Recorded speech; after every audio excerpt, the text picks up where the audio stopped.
In today's episode, we start by tracking down Olin's family, innocent lives caught in the crossfire of something much bigger.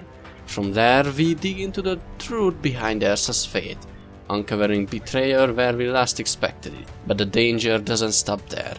An assassination plot threatens the Sun King himself, and it's up to us to stop it before it's too late. On the way we cross paths with ruthless bandits, and help a few Banuk who've been left behind in the chaos.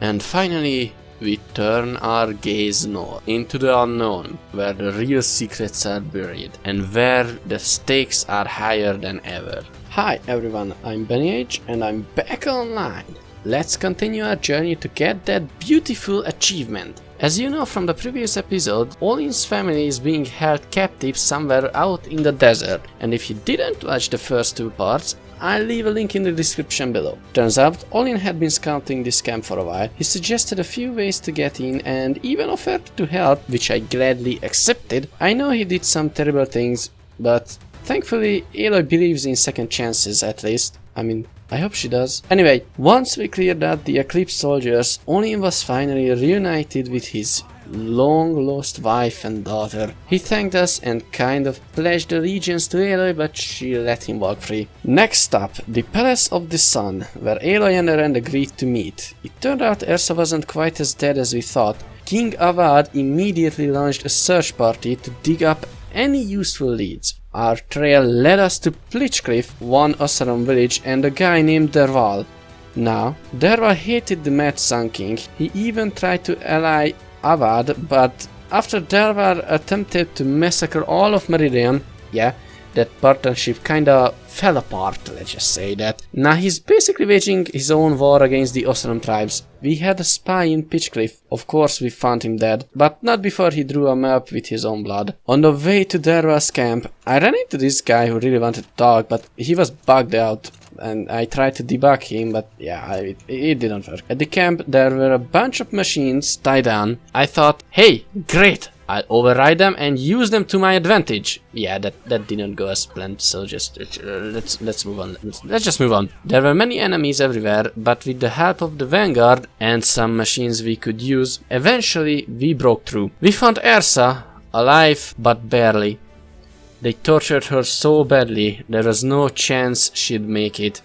But she told us everything about Derval's plan. He'd already snuck into Meridian, so we rushed back. Turned out Derval was using a fake identity to buy a warehouse inside Blaze. Tons of it, enough to level the entire city. With Eren's help, Aloy managed to minimize the explosion, but there was no time to waste. The rebels had slipped past the guards. We tracked them down, found out they were using some kind of device to tranquilize the bodyguards, the kind of machine they used in the last episode, and the Sun King himself. Luckily, we figured out a way around it. Of course, Derval had a backup plan. Called in machines to destroy Meridian. Avad and his men arrested Derval. Just another day for Aloy, saving the Sundom. And if you made it so far, thank you very much. If you like this video, leave a like, and if you don't want to miss the next episode, make sure to hit that subscribe button. Now, with the failed assassination behind us, we head north. On the way, I cleared the bandit camp and checked out a Banuk village where, for some reason, the machines weren't hostile. Actually, that didn't last long. Some Oseram found the device causing it and, of course, ruined everything. So yeah, another fight. Oh, and by the way, I finally got this beauty. Just look at the stats. Amazing. Also, can someone please explain what is wrong with these merchants? Why do I keep finding them in the middle of nowhere? What business strategy is this? Anyway, I arrived at the Grave Horde. Naturally, it was crawling with Eclipse soldiers. Seriously, can they just give me a break? So I took them out one by one, and just when I thought I was clear, boom! I met this Deathbringer. Yeah, last time I was grateful it couldn't move. Well, this one could. If you are interested in the full fight, I'll leave a link to the video.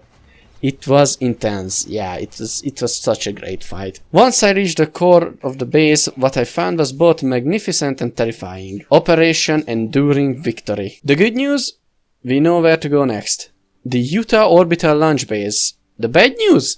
It's right in the middle of the Shadow Karja capital, Samfal. So silence warned me once I step inside. Hades will see everything. He'll issue another kill order, so we need to disable the focus network first.